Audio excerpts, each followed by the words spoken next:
East Coast.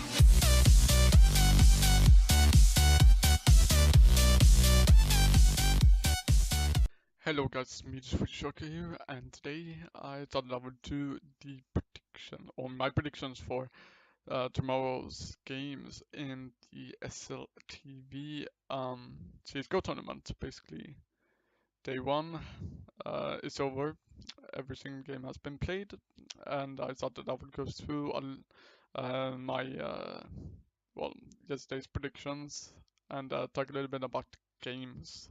So we'll start off with the North versus Emerald games. As you can see, North won with 16-3. And I actually thought that Emeralds would win, but I was wrong. They played on Cabo, which is Emerald's current best map. And I mean, North they played really well, or they played well. But there were some rounds that Emeralds actually should have won, but they didn't for some reasons. They didn't hit their shots, or they were just stressed or confused. I know. But there was one thing that actually stood out to me when I watched the game, and that was that when North actually smoked off Statue in the pistol round, the Immortals players who were playing on the B side, they got confused, and it looked like they didn't know what to do. They couldn't adapt or play around the smoke, and so Norse were just allowed to rush in and kill them, get the plant, and win the pistol round, which was a great start for North. Probably wasn't the start that Immortals were looking to get, but it's also very important to mention that Carbol was or is one of Node's best maps, so you should have that in mind as well. But the first half ended 12-3 in favor of North, and they just kept on dominating in the second half. So yeah, it was a pretty one-sided victory for North. Moving on to the second game, VP versus MVP. Once again, pretty one-sided game. I predicted that VP would win. They won. But I think that it's important to mention that MVP actually won the three first rounds of the game. They won the pistol, the anti-eco, and the eco round, I believe. And then it just fell apart for them. I think that they won one more round in the first half. Other than that, as you can see on the result, they didn't win any round in the second half. And yeah, when Virtus Pro actually got their momentum going and they found their rhythm, they also got the plow going. It looked like in the first three rounds, so they were looking for the key, and then they found the key in the first round, and in the second round, or the first round that they won, so the fourth round, and in the fifth round they put in the key into the lock, and they turned on the engine, which in the sixth round was in full force. So Virtus Plow won the game pretty one-sided. Not much to say really about the game, not really. Third game, SK vs Tyloo. It wasn't that one-sided as the two previous games. I predicted that SK would win, which they won, or which they did. And it was really close, as you can see on the result. I don't believe that anyone thought that it would be this close. But if we talk a little bit about the first half, it went back and forth, and I mean, Tyloo won like 2 rounds, then they won 3 rounds, then SK won 2 or 3 rounds, then Tyloo came back, and it kind of went back and forth like that between the teams. So the first half actually ended 8-7 in favor of of Tyloo. And then in the second half, SK woke up, or woke up and woke up. They came back into, their usual form, the usual SK, and they dominated them. They won the second half 9-4. So the second half was way more dominant than the first half. So, I mean, Escape, I don't know really what I want to say here. Right. Tyloo, they played really well, especially on the in the first half, and I believe they should take, bring this with them on to the next games that they would play in the tournament, because I believe that they have the potential, they have everything that they need to be able to beat the other teams that are in the tournament. We're not talking about MVP and the UYA, or actually that's Firepower. We're not talking about Firepower and MVP because they can beat them. Um, I think that they got first in the qualifier, so they've shown they can beat them. But anyways, moving on to the fourth match. Yes, the fourth match. Astralis versus CLG. I predicted here that Astralis would win.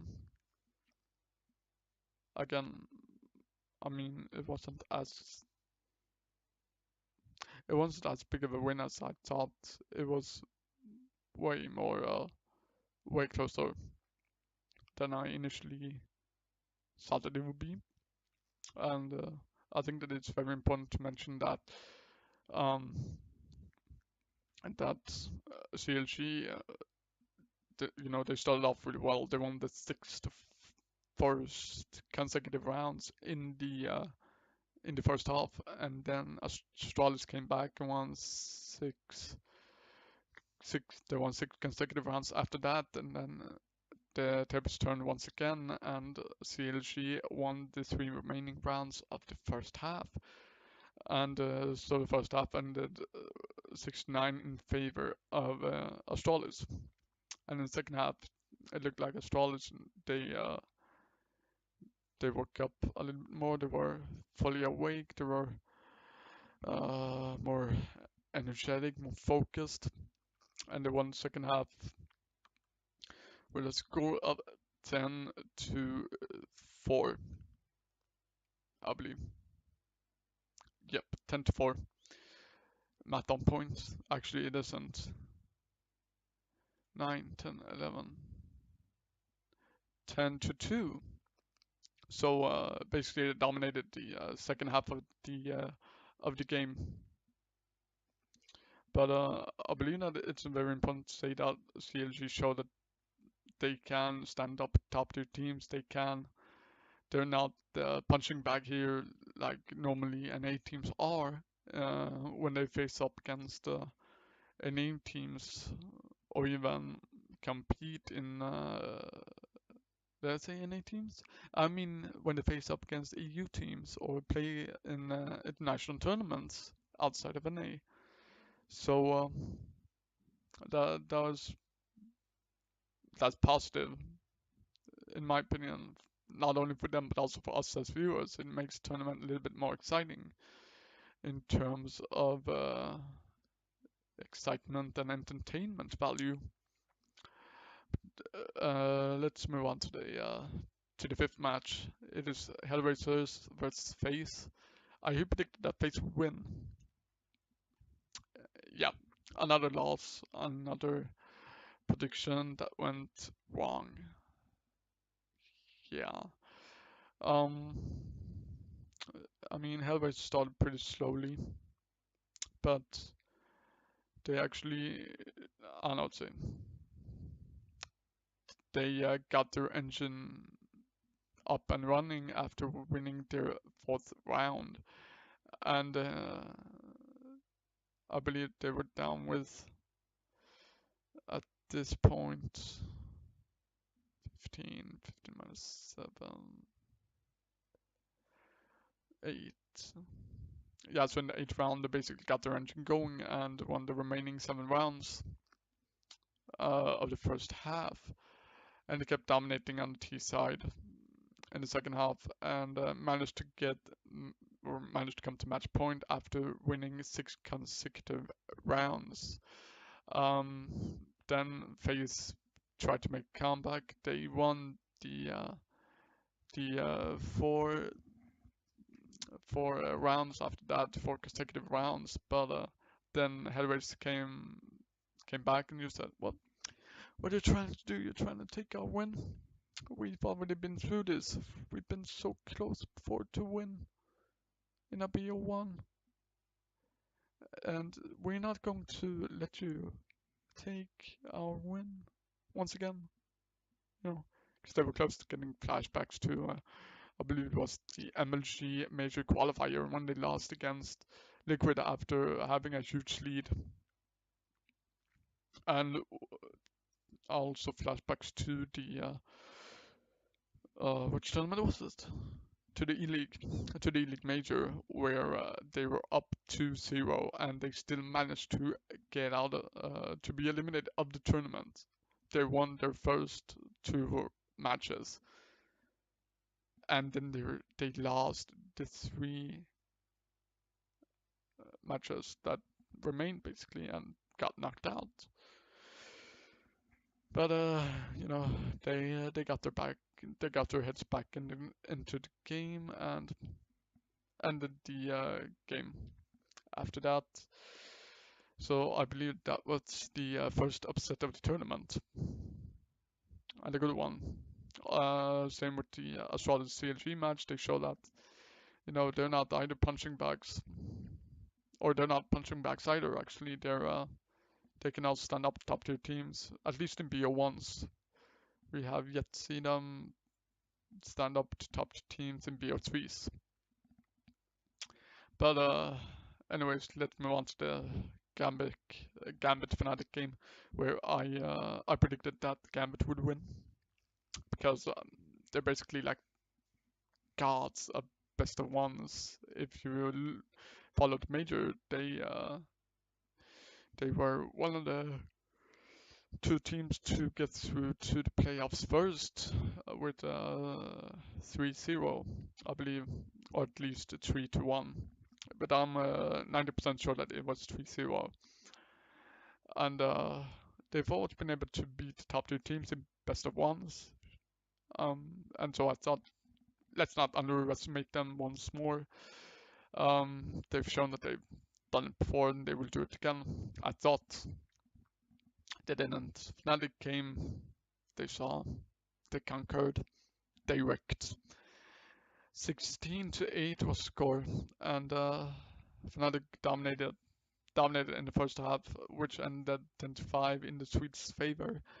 But then Gambit came back on the T side and won the three. They won the three. How do I say? The 3 first rounds of the second half, and then Fnatic kind of did the same as HR and VP did, and they woke up and they took back what was theirs from the beginning, the victory. Pretty one-sided game. Not much to say about the results itself and the gameplay. One thing that is rather necessary to bring up is that Olaf showed that he's back to his old form that he had during the before he got injured. So basically, we have the old Olaf back, 2015 Olaf. I mean, he just came into the server and said, "Yo, what's up, bitches? I'm back. Let's see if there's any of the players in the scene who can challenge me up here at the top." But I mean, we shouldn't say too much. It was just one game. He still has to show us, in the upcoming games and also in the rest of the tournament that he's back to his old him, basically. And then you also have to give props to Crims and JW for also showing up. Like, they had tremendous stats, they were playing really well. the three of them, and I believe that they uh, they were the main factor as to why Fnatic won the game. And moving on from that, we have the NiP versus G2. I mean, it's not much to say. G2 wrecked them. NRP got truly wrecked by G2 in this game. The first half ended 13-2 in favor of G2. And NRP, they overextended in many of the situations, in their peaks, in their duels, um, yeah, I think that was what they were peaking in, or what they overextended in. And then in the second half, you're down 13-2. I believe they were down 14-2 or 14-1 against Liquid in ESL Pro League, and they came back from that, winning the game 16-14. Obviously, this isn't Liquid, it's G2, the French super team, but still. So they won 4 games.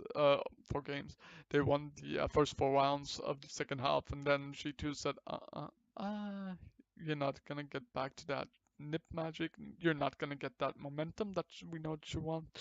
And then they just wrecked and won the 3 remaining rounds and thereby clutching the victory. Um, and I mean, G2 just showed us that that they're a team to count with. They're one of the more now they're one of the most dangerous teams in the tournament with that showing.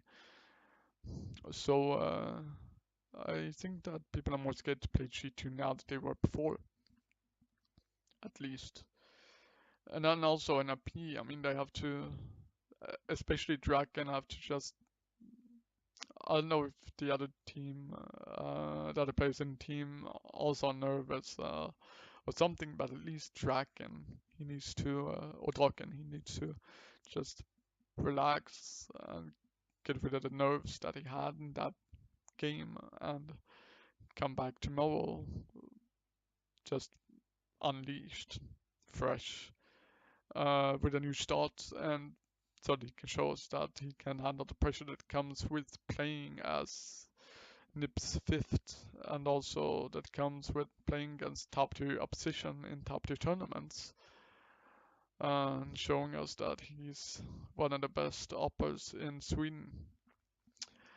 And then we have the last game, last but not least, Navi versus UYA, but that's not actually the real name. The real name nowadays is 5Power.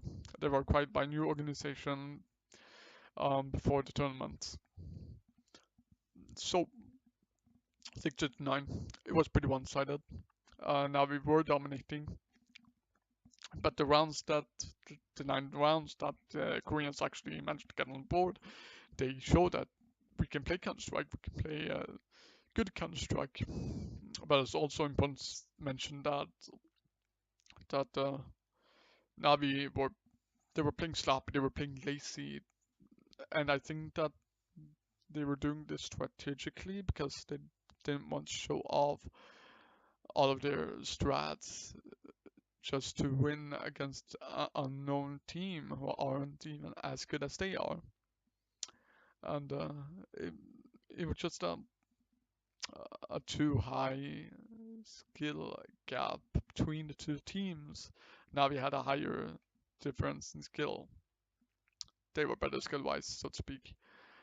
And the same can be said in every single one of the Asian teams' games, except for Tyloo, but at least when it comes to MVP, VP were better, not only aim-wise, but also fundamental-wise and strat-wise. Um, but yeah, now let's take a look at. Right, I actually predict Navi would win. If I didn't say it earlier, I predict Navi would win that. So, all in all, we got 1, 2, 3, 4 out of 8 um, correct predictions. Just stay, so that's 50%. So I thought that we would take a look at tomorrow's games, or actually tomorrow's schedule, and now get into the good part, which is the predictions. First game, Gambit versus Tyloo. Uh, this is a close game. Um, I believe that Gambit will be the ones who win. This because they're the better team, not only aim-wise and skill-wise, but also strat-wise. They have one of the best in-game leaders in Europe in Zeus, and I mean, sure, Tyloo might be able to win. I believe it's like a 54-46 uh, in terms of odds. In 56% chance for Gambit to win and 46% chance for Tyloo to win. So it's close. It's hard to predict. But again, you have to mention Gambit. Gods of best of ones. Gods. Um, yeah, still going to go with Gambit. I mean, yeah. Second game, five power or firepower. I don't know. Five power versus CLG. I mean, I'm just going to have to go with CLG in this game. If CLG play as they did against Astralis, at least in the first half, they won pretty comfortably. I don't believe that Firepower will win because once again the difference when it comes to skill is too high. Actually, when I think about it, if we go back to the Tyloo game, maybe it's not a high difference in skill, but more fundamental wise and strat wise, I believe. Still, Cam's gonna take the game regardless. CLG will win if they pretty comfortably if they play as they did in the first half against Astralis. Um, as I said, Firepower won't win because the difference in skill is too high, and they don't have too much experience, which actually, I mean, it speaks against them in the whole tournament. They're a completely new and unknown team here. I believe this is the first time that they're playing in a international tournament outside Korea, or actually China. So yeah, they might be able to, upset. I mean, they played well against Navi. They got 9 rounds. That's pretty impressive for an unknown Chinese team. But again, you have to mention Navi played sloppy, lazy, and might have hid some of their strats for later on in the tournament, or might have saved some of the strats for later on in the tournament instead of using them against firepower and let all the top tier teams know their best strats and then easily be able to be countered and might risk getting knocked out in the group stage. Yeah. Next game, Fake Slam vs Models. Again, a really close game. Really rough game. It's so far the first game that I believe is 50-50. But if we look at the recent games that they played against each other, the last time they played was actually in Katowice in the semifinal where FaZe managed to win with a score of 2-0. And in Katowice, they all in all played a total of 4 maps against each other. 2 in the semifinal, 1 in the group stage, and another one in group stage where they had to play like a overtime map to decide which team in their group would place first, second, and third. Um, and so that kind of what can I say? Yeah, well, that is one thing that talks for FaZe. that they can use to their advantage. I mean, they won every single time that they played against each other, every single map that they played against Immortals. And I believe that Faithful went tomorrow too. So, I mean, the reason as to why I think that they're a top tier team in Katowice, they managed to get to the semifinal of the tournament while only practicing with Nico 3 days before the tournament, and that was the only practice that they had with him. So that's impressive. I mean, so yeah, thanks for that one. Fourth game, North versus, or actually it's Astralis versus North. Once again, this is a close game. One thing that I think that you should mention is that this is the first Danish derby uh, at LAN since that has been played at LAN since ESL 1 Cologne 2016, where North played under the Dignitas logo and where they had who did they have? They had Tensky in the team back then. They didn't have Magisk, and they also have uh, not have they also had Rubino who now is playing once again under the Dignitas banner, but this time he's playing together with Makilela. And I'm just gonna look really quick here at Magisk. Let's see if I am correct. Yes, I am correct. Okay. So they must have used Tensky at ESL 1 Cologne back then. So yeah, this time there's two changes. Now they have AC and Makes Boy since the last derby done. And it's really tough to say who's going to win because both teams showed up in their respective matches that they played yesterday.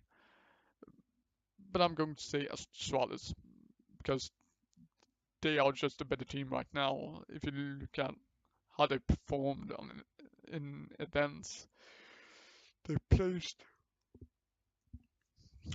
they played top 2 or top 3 in almost every single event that's been in 2017 so far, and they are also the #1 ranked team in the SLTV ranking, and they are the reigning champions.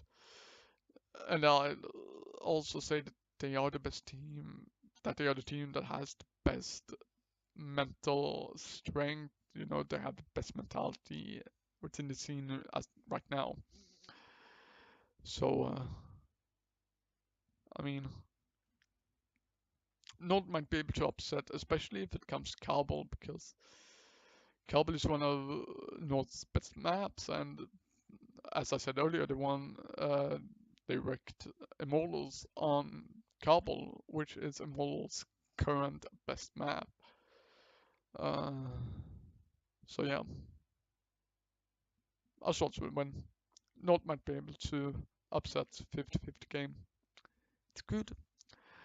That would be the 5th game of tomorrow. Hellrace vs G2. I mean, G2, not much to say. G2, it's the better team right now. If you look at how they played against NIP, they just wrecked them. And sure, Hellraisers won against FaZe. They played good. They played well against them. But will they be able to win against G2, who's has who will they be able to win against G2 where all 5 players stepped up against NIP and like they played really well, every single one of them? Nah, no, they won't. So G2, but you should never count out the Hellraisers when it comes to B1s, and they can absolutely upset like absolutely. But once again, G2, no doubt about it. Seventh game of the day, Nautilus Vincere versus Fnatic. I'm going to say Fnatic, but just straight off the bat, Fnatic. But it's a close game. It's a rough game to predict. But Fnatic right now, they look really, really dangerous considering how they played against Gambit. Um, and I think that it'll be really hard, or not really hard, but Navi will have a tough time trying to stop the trio. Right now, it's on fire. Olaf, Crimson, JW. Um, who are, yeah, as I said, on fire against Gambit. But I think that you also have to say that it's hard to say where Navi is right now, if they're good, if they're bad. I mean, sure, they won against they won against Five Power, but that wasn't a good win. It was a sloppy win. They played sloppy. We might be able to see some of the strats though that they might have saved from for the rest of the tournament. Maybe we'll see. But I still think that it'll be Fnatic who will end up as winners. But Navi might upset. I've said it's 50-50 game, so yeah. But Fnatic on that one. Second to last game, NIP versus MVP. I'm going to take straight off the bat NIP. It's just a too high difference when it comes in regards of skill. And not only skill, but also that NIP they have much more experience that MVP has, and they also are in their honeymoon period right now. So yeah, I mean there's not much to say in my opinion. Sure, MVP they played well against VP in the beginning of the game, in the three first rounds that they won, but then they just collapsed. And I don't believe that they have what it takes to win against team like NIP if you can't come closer than you did versus VP. So uh, yeah, NIP not much to say. No, I mean no doubt about it, in my opinion. NIP. And last game of the day is well, or last game of the day will be Virtus Pro and SK Gaming, and this is a very hard game to predict. It is the closest game of tomorrow, in my opinion. These both teams have faced off against each other many times in the past, but if you look at the 5 recent times that they've played, or the 5 recent maps that they've played, I think the again, sorry, um, in the 5 recent games, and VP have won 4 of them, and I believe that the two first games of the 5 recent was BO3 that they won, um, and yeah, second the two the two last games that they won was another BO3. So yeah, first two was a BO3, second one was another BO3 in Las Vegas actually. And you could say that Virtus Pro is SK Gaming's kind of kryptonite, you know. Um, but yeah, with that being said, VP. But if if the map will end up being Kabul, I believe SK will win because SK smashed VP on Kabul in DreamHack Las Vegas, and I believe that they have the upper hand on that map. If you look in terms of recent games, um, yeah, between the teams, obviously. So if the map will end up being Kabul, I think it'll be SK will win. But if not, it'll be VP, and I'm pretty sure that VP will ban Cobble considering the fact that SK managed to win over VP on Cobble in Las Vegas. So this is the end of the video, guys. Thanks so much for watching. And it's currently like 2:56 p.m. in the morning, and I'm doing this video basically because the forced footage corrupted.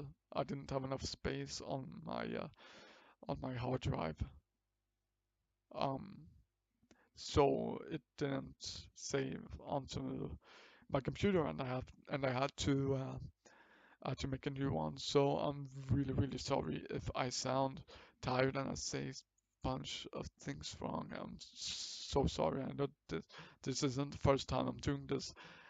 I promise that I won't be doing this video as late tomorrow, I promise. But anyways, as I said, thanks so much for watching. Leave a like on the video if you enjoyed it, and show your support for this prediction series, you can call it. And also, if you think that I should um, I should do more of these prediction videos in future, or for future events, basically. Um, Also subscribe to my channel if you want to see more content like this, or if you just want to see the other type of content that I've done and uploaded to the channel. Um, and every single one of you who subbed, thanks so much for that. I really appreciate it. Also, if you want, feel free to leave a comment down below with some constructive criticism, like what do you think that I should improve, what you think that I should do better till tomorrow, or if you think that I should do anything to improve my channel overall, or maybe, just this series. I don't know. Just hit me up with some constructive criticism in the comment section.